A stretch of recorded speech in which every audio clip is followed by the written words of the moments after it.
On our planet, there seems to be an infinite number of beautiful places one can visit, with an equal number of spectacular things to admire. It requires nothing more than a curiosity to observe what is all around you. The miracle of nature manifests in countless ways, from breathtaking vistas to the simple movements of a common heifer. The purpose of this program is to present you with the extraordinary diversity of our miraculous blue planet so that you can discover these things for yourself. Today, we shall visit the windswept Patagonia with its amazing glaciers. Then, we lose ourselves in the midst of Europe's only steppe, the Hungarian Puszta, where the local wonder includes hot springs. As we continue to Belize, we admire the Southern Hemisphere's largest coral reef and mystical cave system. We will end our journey in New Zealand, where we will explore White Island, one of the most fascinating and accessible volcanoes on Earth. But we begin at the windswept outpost of South America.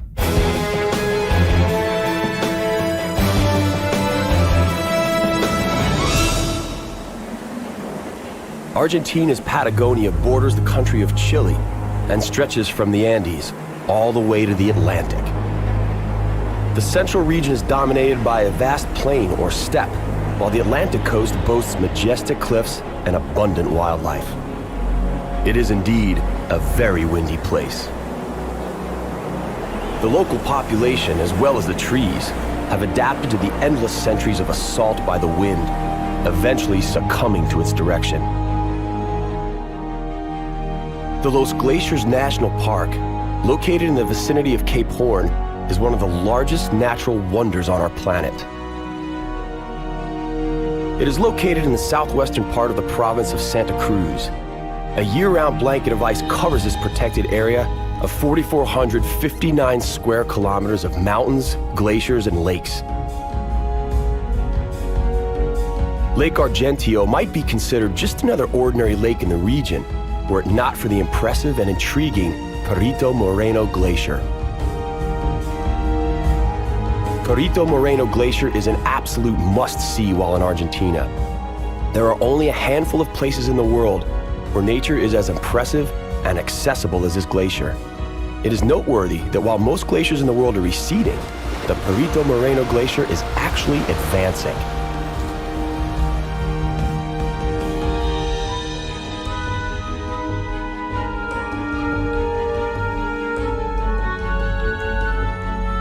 It is famous worldwide for its glacier fracture. Ruptures occur when the front of the glacier reaches the coastal margin. The passage of the water from Brazo Rico closes and produces a dam effect whereby the water rises some 20 meters.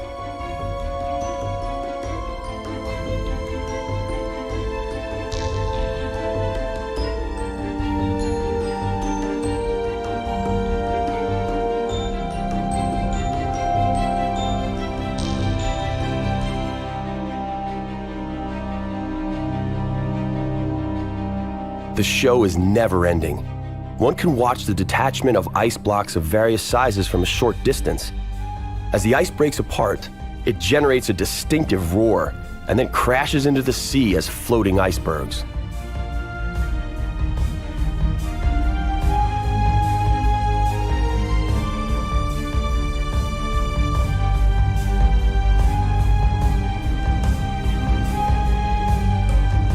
The biggest crashes have been known to occur in the afternoons on sunny days.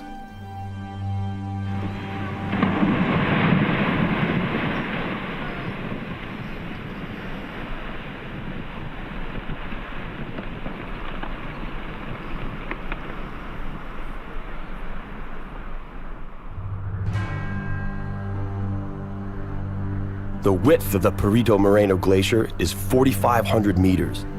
It rises 60 meters above the water level and drops 130 meters below the water level. Its length is about 37 kilometers. The total mass of the glacier is the size of the city of Buenos Aires.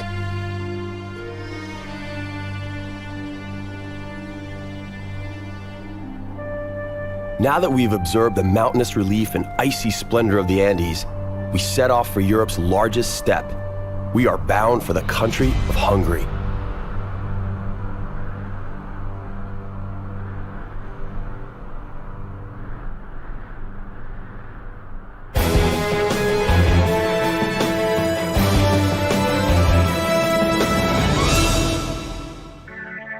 There lies a place in the midst of an overpopulated Europe that romantic poets write about.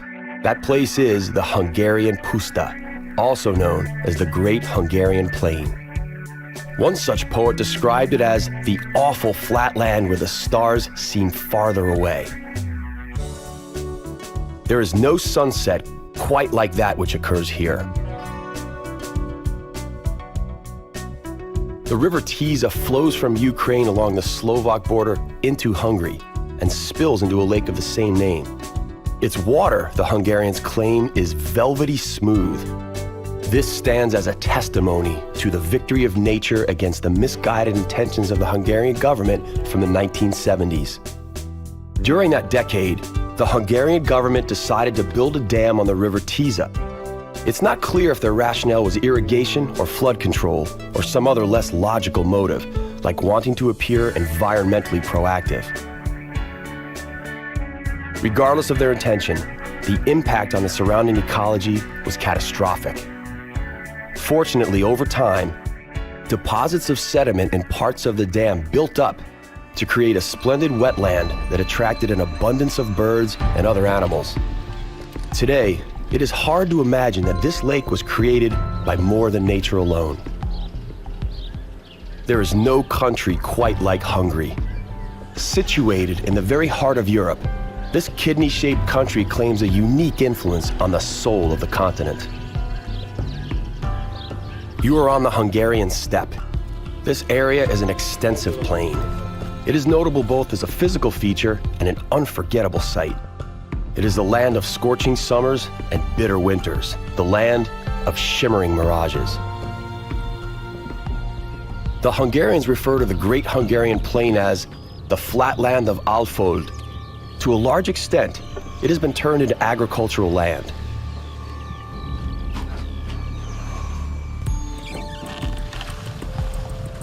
Here, ancient breeds of domestic animals, as well as endemic bird life, thrive on some 800 square kilometers. About 40% of the steppe has been preserved as grassland and protected as the Hortobágy National Park. Here we find wildlife that has endlessly roamed the steppe. The Hungarian grey cattle are among the best-known breed of cattle. These hardy animals have completely adapted to the local landscape. They remain outdoors all year round and play an important role in the upkeep of the grasslands. Today, this unique area is entirely a UNESCO Biosphere Reserve.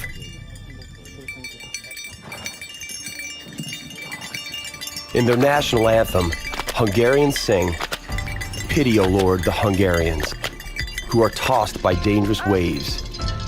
Extend over us your guarding arm on the sea of our misery, long torn by ill fate.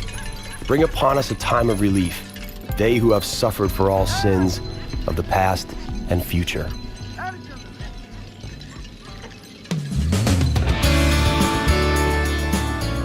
The Lord indeed did have pity and blessed the land with the abundance of hot springs. The Hungarian Puszta has emerged as the leading European spa destination as a result of the presence of this liquid gold.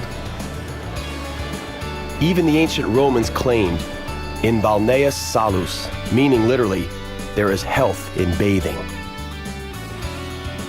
Springs that emerge from depths of over 1,000 meters contain large amounts of salt, sodium, iodine, fluoride, iron, manganese, and over 20 other mineral substances, including asphalt, which gives the water a dark brownish hue.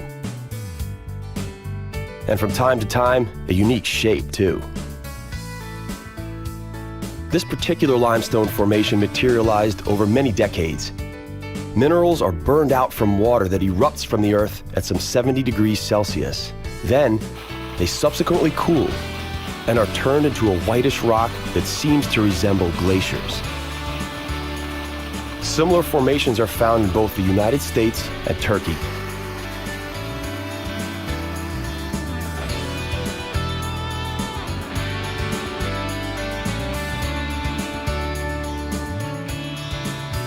It is early morning, and tousled mist lies lazily over the landscape.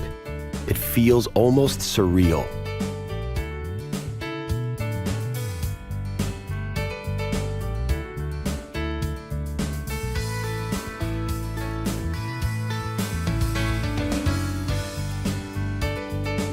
On the horizon, where the Alfold lowland begins to rise into the Matra mountain range, we can see horses.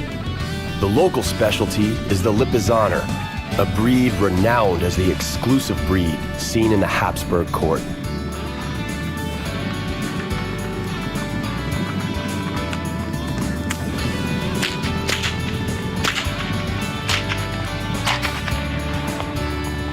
By observing the terrain, one can read the chronicles of humanity itself. The tale of European history is recorded in the countless petrifications that permeate every square kilometer. The white limestone gorge near the village of Khazar was very likely formed by erosion occurring over millions of years.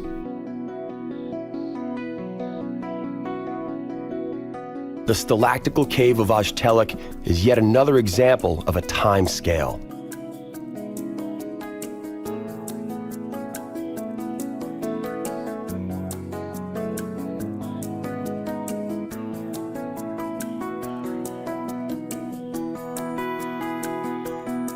Here, in the limestone massif, originates one of the most captivating karst caves in the world. The entire complex is comprised of 700 stalactical halls that are interconnected through a network of underground rivers and the neighboring Slavonic karst. The largest stalactite cave of Europe is situated in this area. The Baradla cave is 26 kilometers long, of which 8 kilometers lies in Slovakia and is known as Domica. The Baradla cave is the most significant, most studied, as well as the longest and richest cave not only in this region, but in the whole of Hungary. Its activity, its length, its stalactites and stalagmites make it the most prominent cave in the temperate zone.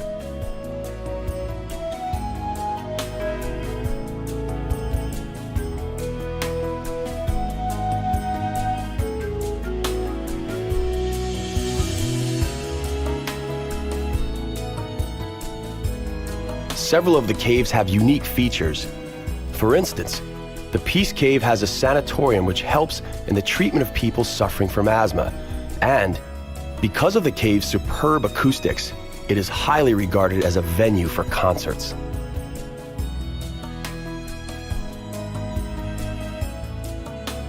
Next, we're off to the Caribbean and the country of Belize.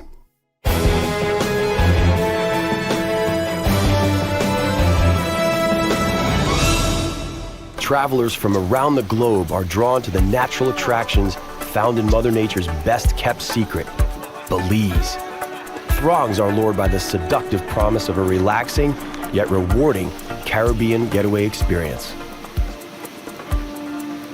Cozily nestled between Mexico and Guatemala on the Caribbean coast of Central America, Belize is one of the few remaining impeccable places on Earth.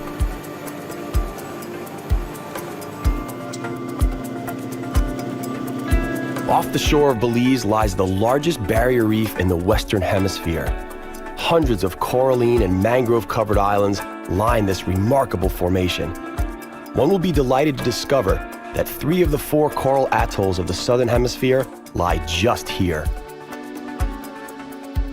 Along the 185-mile-long Belize Barrier Reef, divers and snorkelers alike encounter abundant marine life underpinned by a kaleidoscope of color. In this part of the Caribbean Ocean, one can admire underwater coral gardens with over 70 types of hard corals, some 500 species of fish, the distinguished blue hole, playful dolphins, fascinating whale sharks, subdued sea turtles, and graceful eagle rays.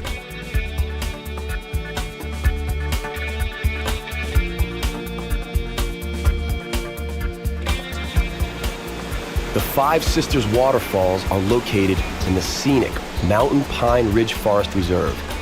This is the largest protected area in Belize, which boasts an immense rainforest and natural wildlife sanctuary.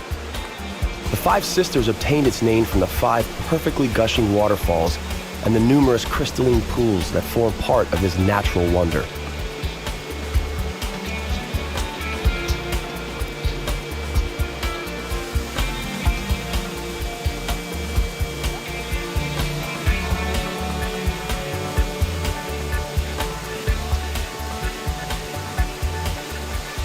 These waterfalls empty into the famous Prevassian River, which meanders through the heart of the forest reserve.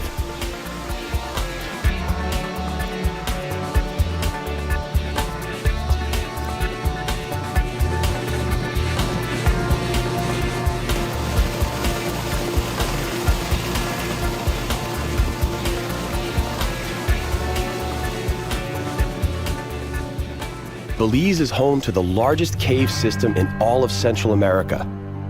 It's hard to believe that such cavernous spaces could be carved out of solid rock with nothing but water.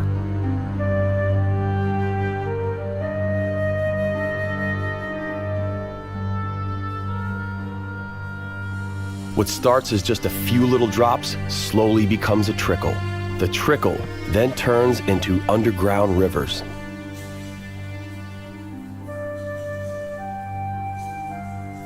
Today, much of the geological structure of Belize is what is known as karst landforms. These are created when carbon dioxide-infused water passes through the soil and becomes mildly acidic. Slowly, over time, limestone begins to dissolve, creating breaks in the rock. Such breaks allow even more water to flow through, resulting in ideal conditions for the formation of underground caves and rivers. In fact, should one plot these on a map, it would soon be discovered that the southern half of the country is completely dotted with them.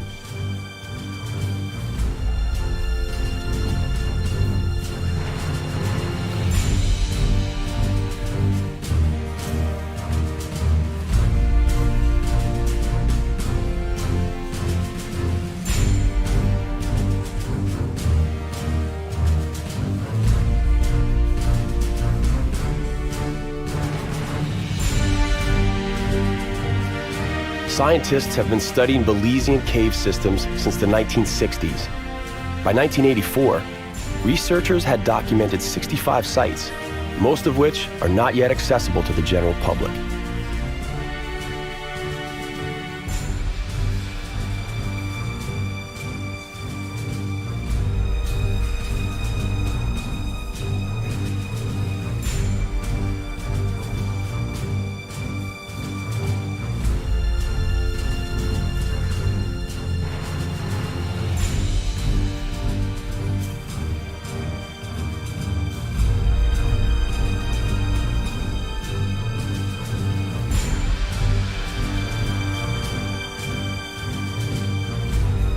From the Caribbean, let us take the shortest possible route to meet the unique thermal system found in the country of New Zealand.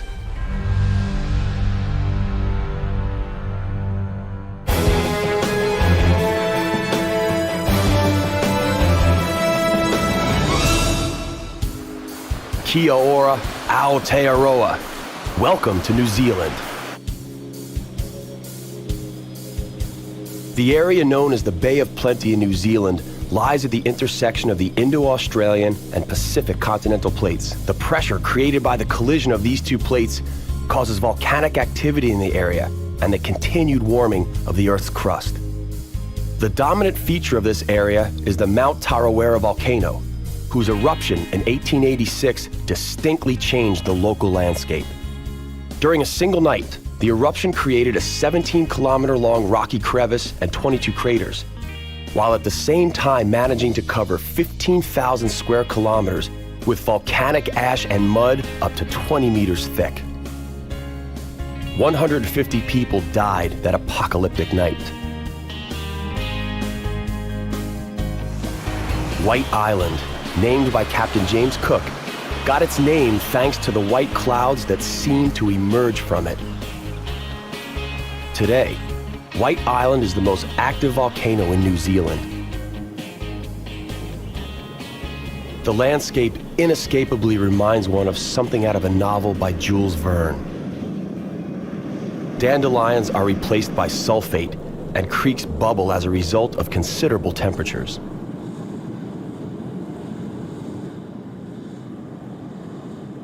White Island is one of the most fascinating and accessible volcanoes on Earth. As New Zealand's only live marine volcano, scientists and volcanologists worldwide are attracted by its unique features. The volcano is estimated to be between 100 and 200,000 years old.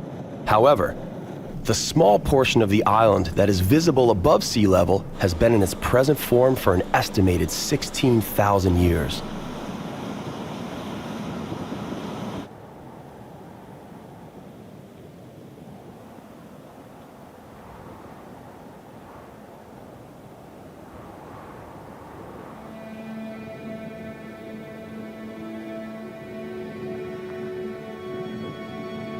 Walking on White Island is almost like walking on the moon. Virtually no vegetation survives the harsh, acidic environment inside the crater walls. Instead, lush beds of yellow and white sulfur crystals grow amongst hissing, steaming, bubbling fumaroles.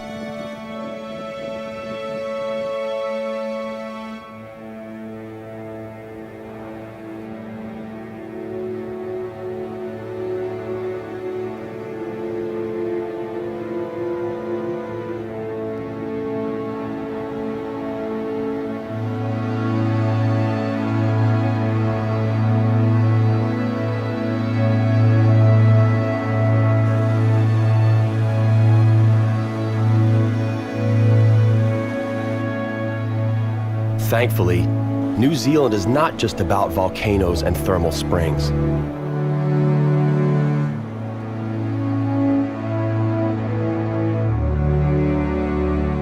The dramatic coastline near Auckland is forever being washed by the surf of the Tasmanian Sea. When Captain James Cook aboard the ship Endeavour landed here in 1769, he named this the Bay of Plenty, as a testament to the numerous prospering Maori communities settled here.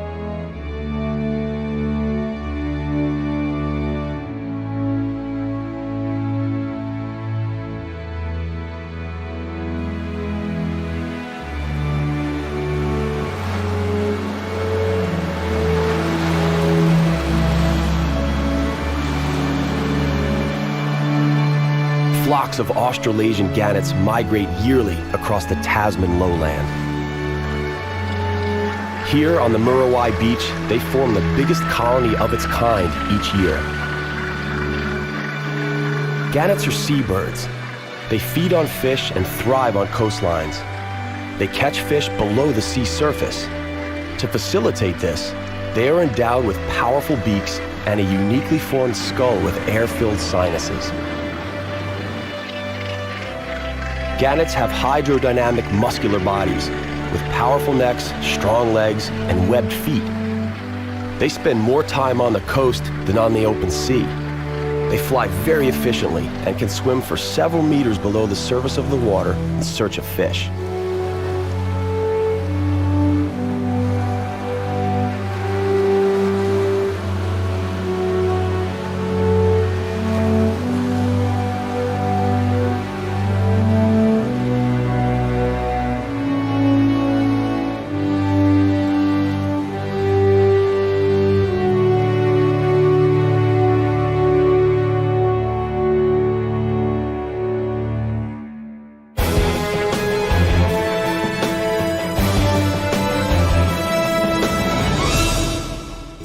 Our journey to the miraculous nooks of our planet comes to an end, for now. On the next exploration of our compelling and bountiful planet Earth, we will travel to the north of the United Kingdom to encounter some dramatic mountain sceneries, the Scottish Highlands, a place where the best whiskey in the world is made, and where the men still wear skirts. Actually, they're called kilts. On the shores of Lake Baikal, the largest, deepest, and oldest lake in the world, we'll taste local fish and the vodka they make out of milk. To conclude, we will explore Spanish Andalusia and the mysterious Sierra Nevada mountain range. That's all right here on Miracles of Nature.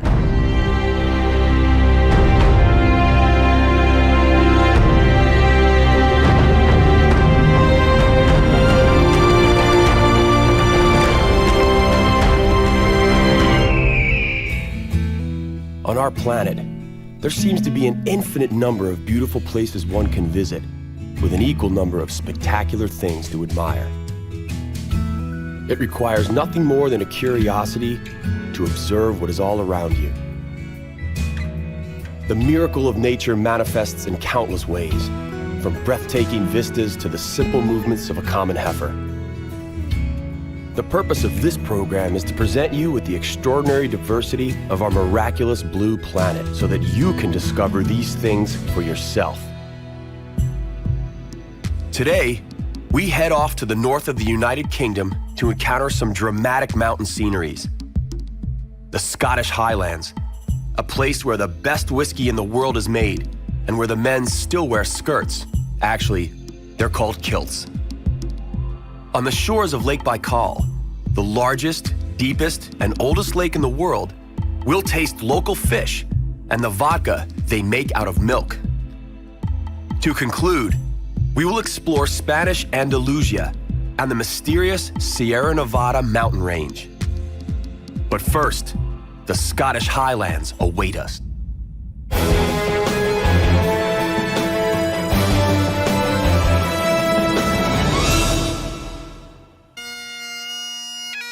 The landscape of the Scottish Highlands is ruggedly beautiful. The people living here are down-to-earth, unpretentious, and take pride in their traditions and their origins. Life has been tough here, which, over the years, has given the local population pride and enjoyment. The annual Scottish Games consist of many events that date back to the first games ever held. Among the crowd favorites of today's version of the games are the Highland Dance, playing on pibroch pipes, and log throwing.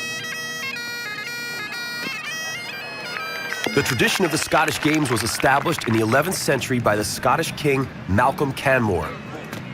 The original intention of the Games was to ensure that each Scottish warrior could demonstrate strength, agility, endurance, and bravery. The most competitive warriors were selected into the king's party. The choice was not always easy to make, as the Highlanders were powerful and as relentless as they are today. To give up is to accept defeat. The true Scottish warrior would rather die than surrender or lose. Centuries of ruthless fighting with enemies and enduring their inhospitable surroundings have become an integral part of their culture.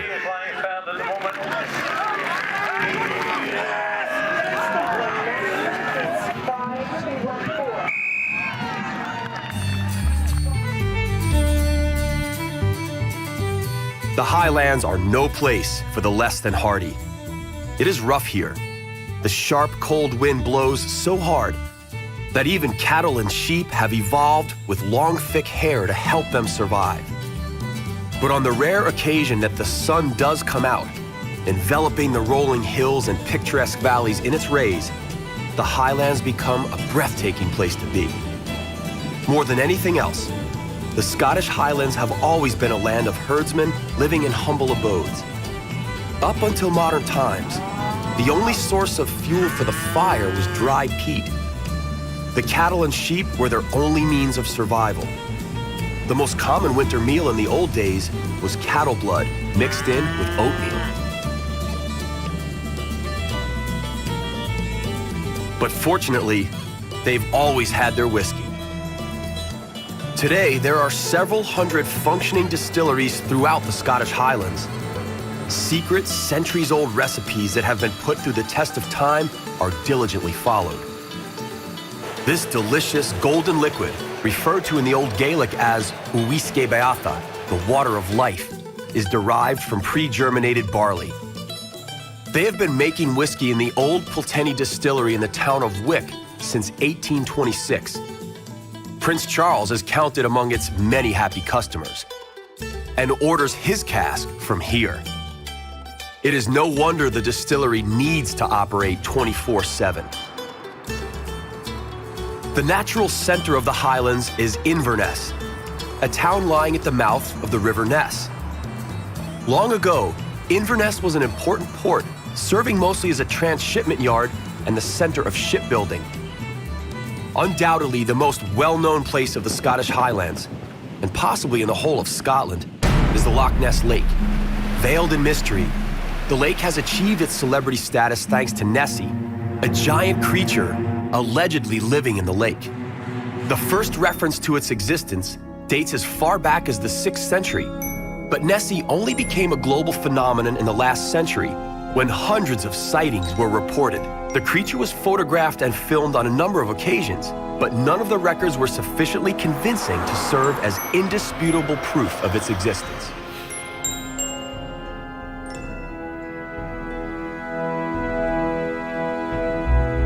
One of the many amateur scientists trying to prove that the Loch Ness creature truly exists is Steve Feltham. Steve came to the lake 17 years ago, having given up his fiancée as well as the family business in England. He sold his house and bought an old mobile library from which he set up his observatory. He makes his living selling Nessie souvenirs and hopes one day he will be able to prove Nessie's existence.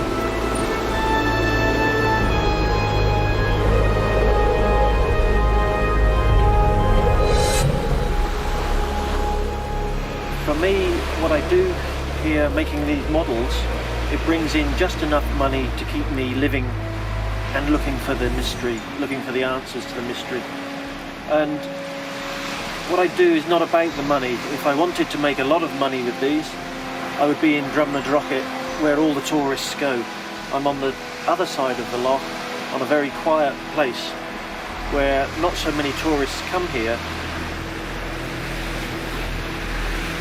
I've seen one thing that is too big to be the fish.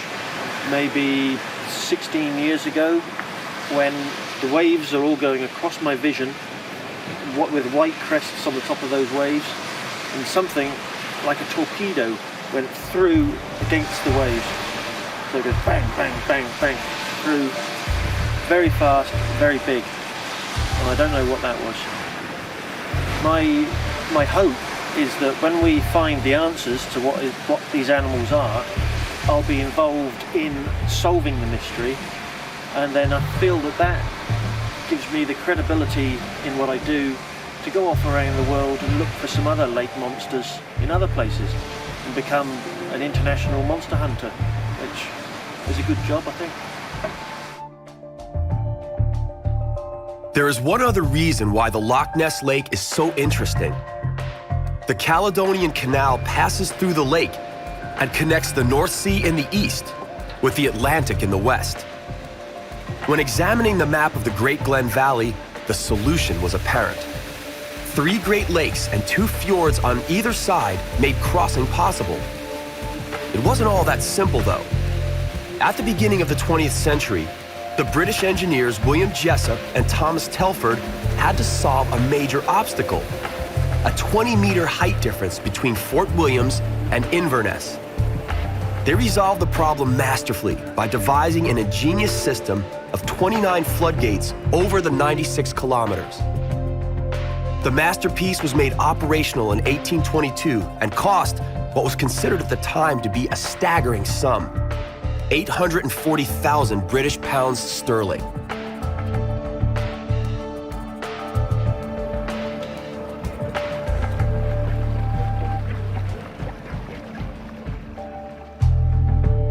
The Scottish Highlands are a magical place where time appears to have stopped.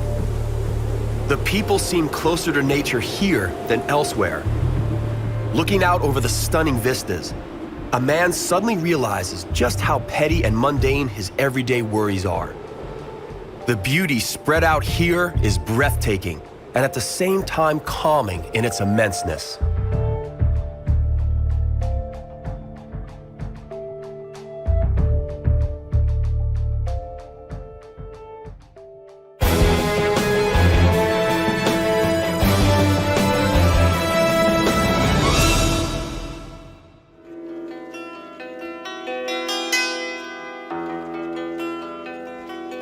Мимо сытого села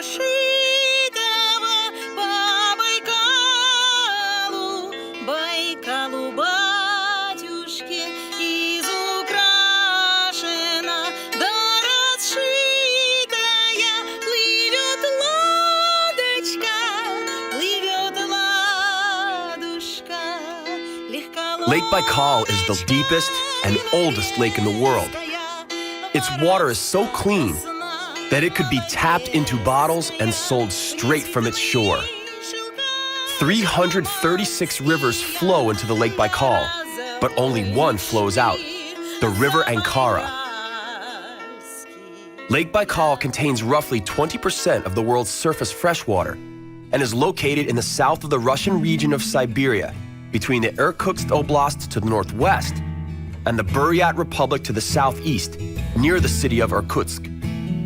Its name is derived from the Turk word baykil, meaning rich in fish, a fact confirmed by many local fishermen.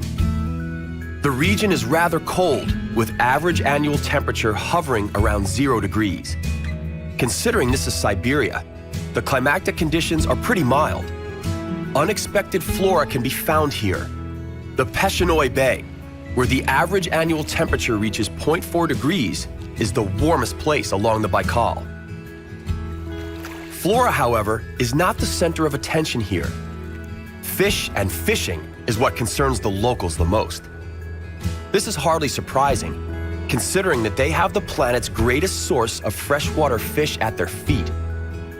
Grilled fish is the staple food and won't be scarce at any party or get-together. The local specialty is smoked omul, a fish found only in Lake Baikal.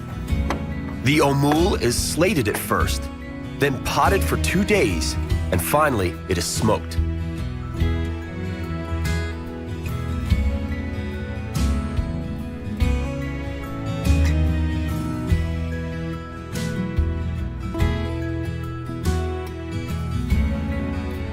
All around Lake Baikal, life seems to center around what takes place aboard a boat. Well, at least that's what the fishermen claim. When the lovely scent of freshly prepared fish pours from the galley at sunset, it almost seems believable.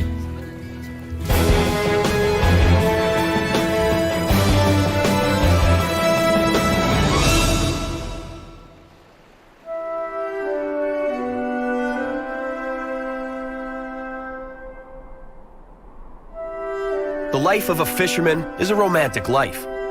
Baikal is best discovered from the deck of a boat. Once afloat in the middle of the vast lake, we can give in to the complete tranquility and realize just how magnificent the lake and its surroundings are. On a boat, we can stop and explore whatever happens to tickle our fancy. The steep cliffs are almost hypnotic.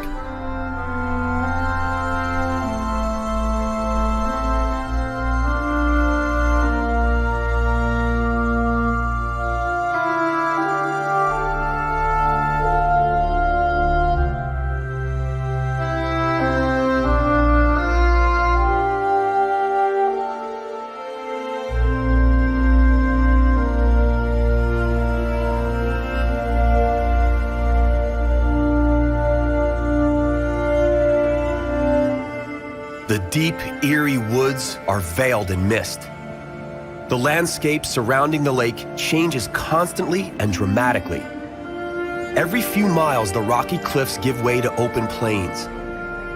We can also appreciate the deserted grasslands, with a few horses grazing sporadically here and there. Such immense space may seem almost overwhelming for humans more accustomed to living in densely crowded conditions.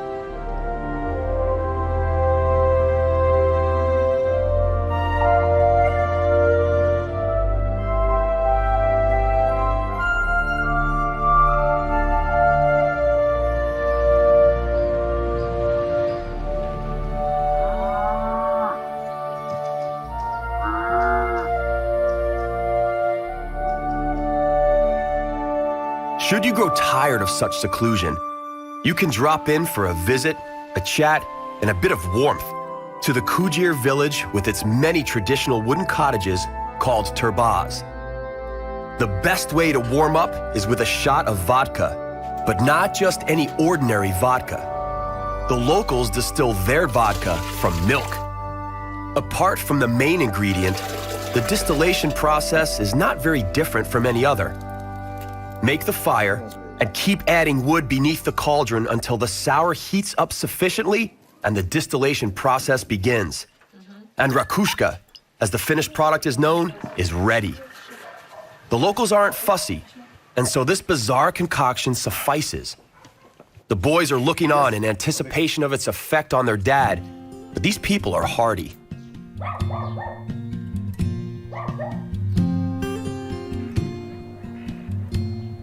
Life is not easy or comfortable here, but the natives are used to it. Not a single asphalt road is to be found as far as the eye can see. Transportation takes place along dirt roads, and so it is understandable that transport aboard a boat is far more convenient and comfortable.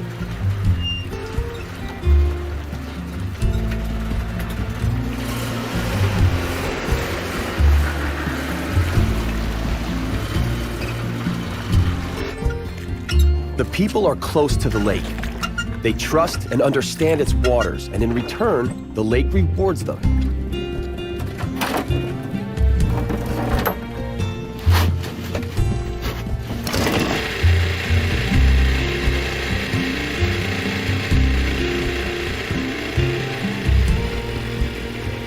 Fish are so plentiful in the Baikal. The only real shame is that the fish processing plant shut down.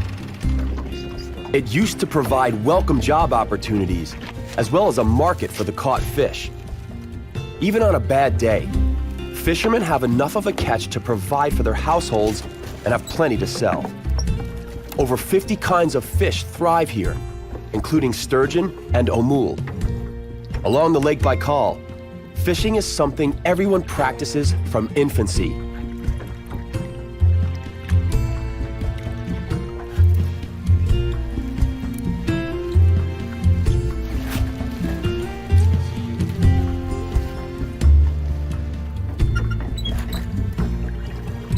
It is time to bid the lovely Lake Baikal farewell. We have surely discovered that the standards we use in our everyday lives do not apply in Siberia.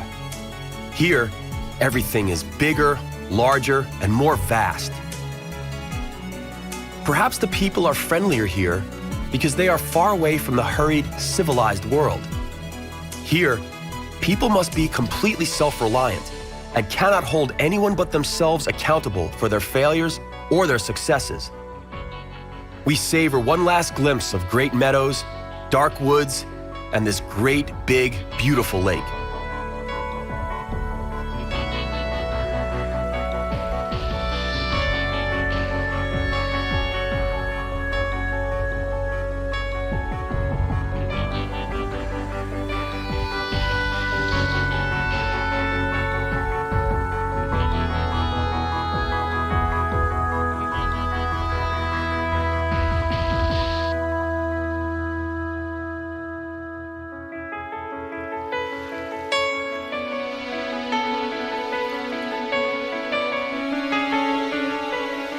Let us take our final trip along the shores of the Great Baikal in the one-eyed, one-way railway known as Krugo-Baikalka. This railway was built toward the end of the 19th century by Tsar Alexander III. The track is almost 90 kilometers long, and it goes through some 40 tunnels built by the best Italian tunnel engineers of the time. Until the end of the Second World War, the Krugo-Baikalka was the only railway connecting Russia with Siberia and the Far East. In the years 1947 to 1949, a brand new electrified railway, known as the Trans-Siberian Railway, was built to replace the Krugo-Baikalka. As a result, the Krugo-Baikalka immediately became obsolete. Today, under the name of the Baikal Express, it only serves to provide sightseeing for tourists.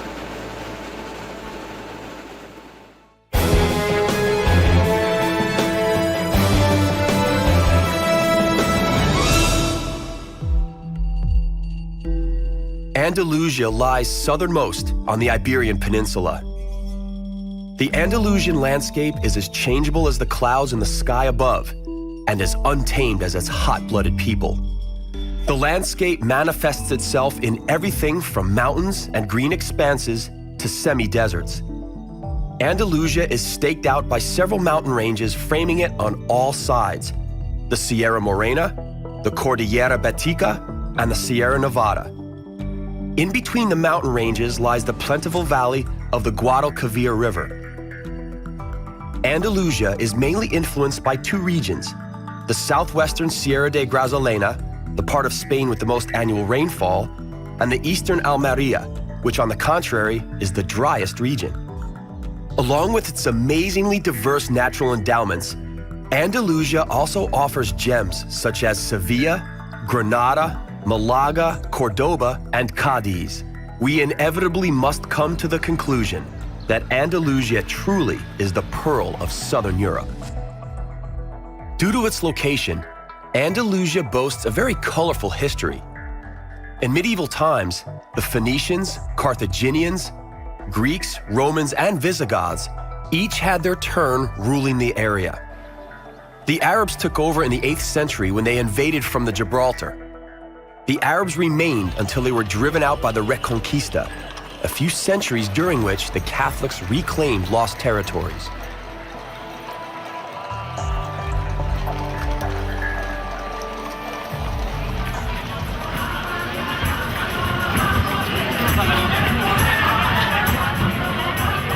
The clash of the Islamic and Catholic worlds left its mark on Andalusia.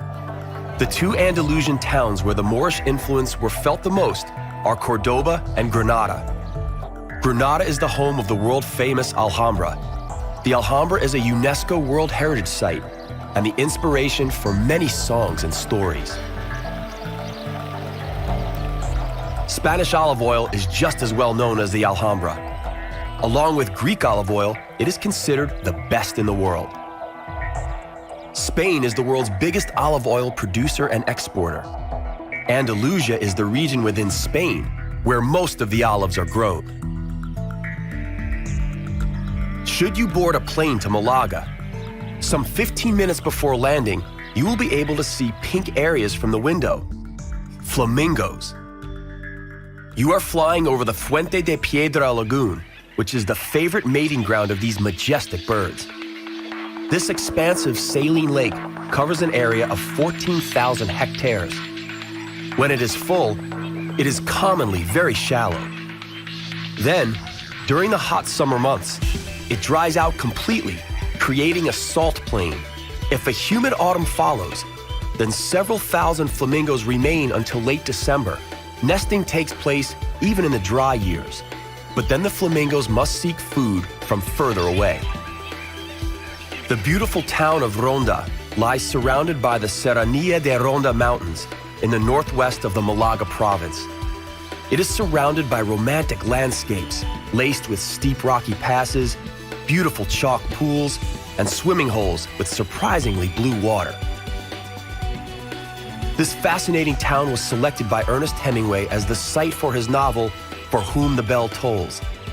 In its opening pages, Hemingway owns up to being inspired by the English poet John Donne. Andalusia is a truly fascinating land. It really is the last cape of Europe. It is enveloped from one side by majestic mountain massifs and from the other by endless masses of water, the Mediterranean and the Atlantic. In this story, the seagull called Andalusia had to withstand all sorts of currents, whirlwinds, and turbulences, but she somehow emerged victorious and more beautiful than ever. A fitting metaphor to describe the region known as Andalusia.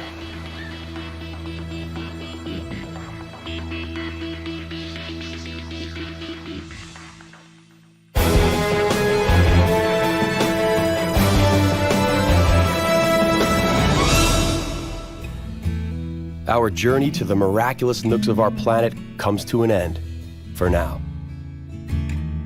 On the next exploration of our compelling and bountiful planet Earth, we will visit the Arabian Peninsula. We will begin in poverty-stricken Yemen, where the men carry their dull daggers tucked in their waistbands.